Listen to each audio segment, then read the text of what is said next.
So first of all, congratulations on this. I watched it last night. It is so timely, so captivating, so inspiring. What was it like going through the process of making this? Well, I was basically the subject, so I was at the Hmm. center, being followed everywhere. I and I wanted it to be as real as possible, so I didn't really um, uh, plan for events or for the way I did anything. So I was just living my life, and just had a video guy around me for most of it, for on and off for about a year. Um, how difficult is it to have a videographer with you throughout most of your time for about a year, Uh, especially when you're being so vulnerable and allowing them to also capture your personal life, your family life? Yeah, I mean, it didn't. You know what's really good about Mecky is the cinematographer and Adrienne. They're both very quiet, especially like I would be driving maybe with Adrienne talking to her, and I'd forget that Mecky was in the back of the car. Mhm. Or sometimes there was one shot I think when he's shooting in the car and my mom's talking in Manhattan toward Mhm. the end of the film, and I'm just talking to my mom, you know, and then when you hear a little something in the background, I'm like, oh, Mecky's here. Mhm. You forgot, he's very quiet. So that's, I think, how they were able to get these little subtle interactions between myself and my parents. And that is one of the things I liked about them is not intrusive at all, and I just got to be myself. You talked a little bit in the film about loving art, but what first inspired you to be an artist, and how did you pivot to designing magazine covers from being an artist? I think the first um, memories I have of sort of be making art was in school once I arrived in this country in elementary school, and it was very exciting to have all these new art materials that I didn't have growing up in Cuba. I didn't have Mhm. much in Cuba, and I'd go to the art class and there was all this color and pastel and papers, and I began to making work and then getting noticed for it. A lot of teachers really liked my work. They would submit it to competitions. I think that's really important for kids to see that the work matters and that it is being shown at exhibits and things of that sort. Um, and then in high school, I got really interested in social awareness posters Mhm. and social justice. And I think that was the pivot where I realized that the art that or the techniques that I learned could be used towards having an opinion and creating posters with opinion. And I was doing that already in high school. And by the time I went to college, at New York's Pratt Institute, I learned much more about political art and its impact on people. You have some iconic pieces that you've made that are very political. Do you ever, especially with the political climate the way it is, do you ever get afraid of the message people might take from your art?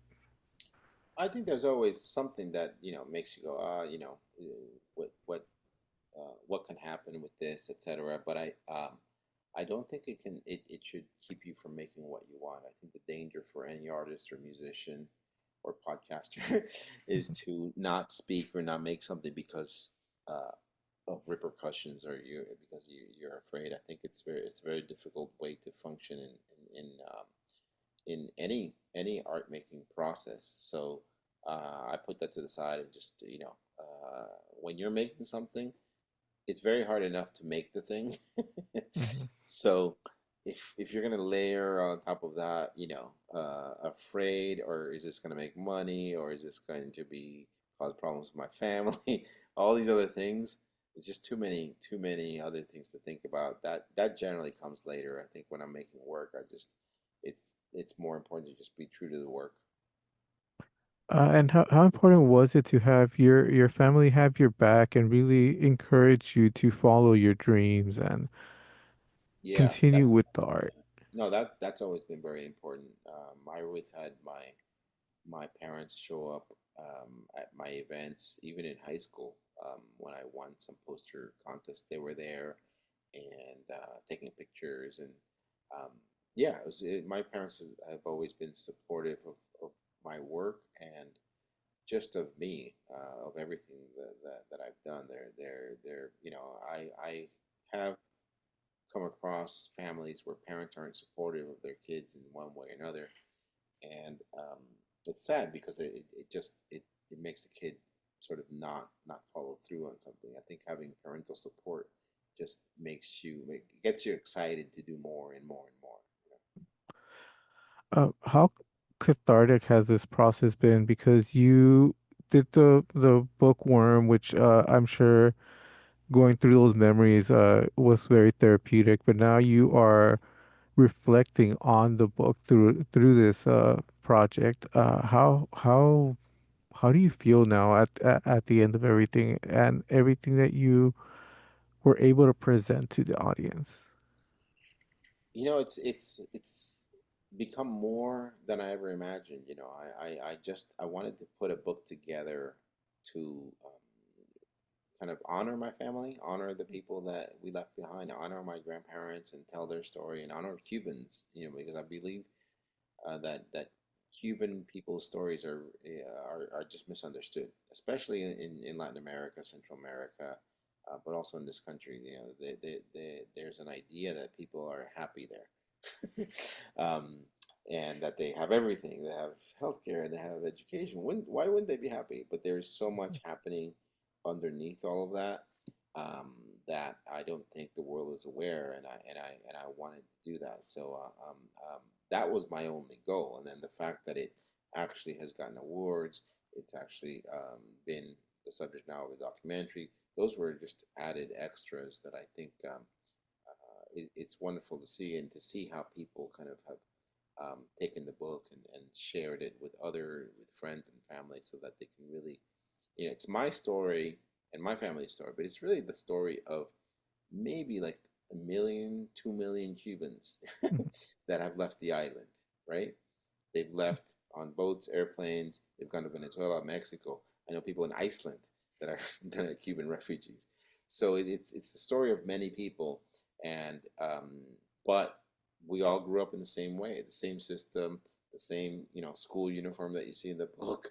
That all of that indoctrination happened to all of us, and I think Cubans that have looked at the book and read the book. I get so many messages from Cubans saying, thank you for writing this, thank you for telling my story and my family's story. And I think as writers and artists, it's our job to do that, to tell stories and to share stories that other people can't do themselves. Not everyone is a writer, not everyone is an artist. You know, Mhm. and when you're placed in an opportunity where you can tell the story of hundreds of thousands or millions of people, I think it's important to go ahead and do it and finish it. Definitely. Art has always played a very important part in preserving history. It's the first way that people started passing down information throughout the years. Did you ever feel like your art would ever take that role where it is meant to not just tell your story, but you have a lot of historical moments that you also portray throughout your art? Yes. I'm just I'm a student of history, and I know how history works, and I know that you have to document it, you have to put it down, and you have to make objects that hold that. And I think especially now, that we have the internet, it's very easy to be on the internet for a little bit and then disappear. But I think it's important to make things like books, paintings, illustrations, things that are going to stand the test of time. And I from the time I was in high school, and I was reading about the Holocaust and reading about World War II and looking at work made by artists at that time. And I'm aware that everything that I make, not everything, but a lot of what I make is going to be a record of of a time and a culture, and that's one of the reasons I make it.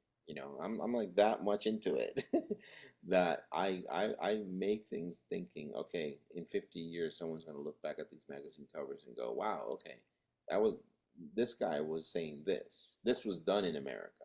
You know, People, even while we had a right wing semi fascist government, this artist was making this. And I have that because, as an example, I have, Picasso, who painted Guernica in 1939 against Franco. Artists in Germany in the 1930s that were making things against the Nazis, and those artists have inspired me throughout the years. Awesome. Well, congratulations on this. It is a fantastic project. You're an incredible artist. I've known of your work for a while now, and you continue to fascinate me. You have a great expression, and thank you very much for your time. Thank you, thank you. Awesome. Have a great rest of your day.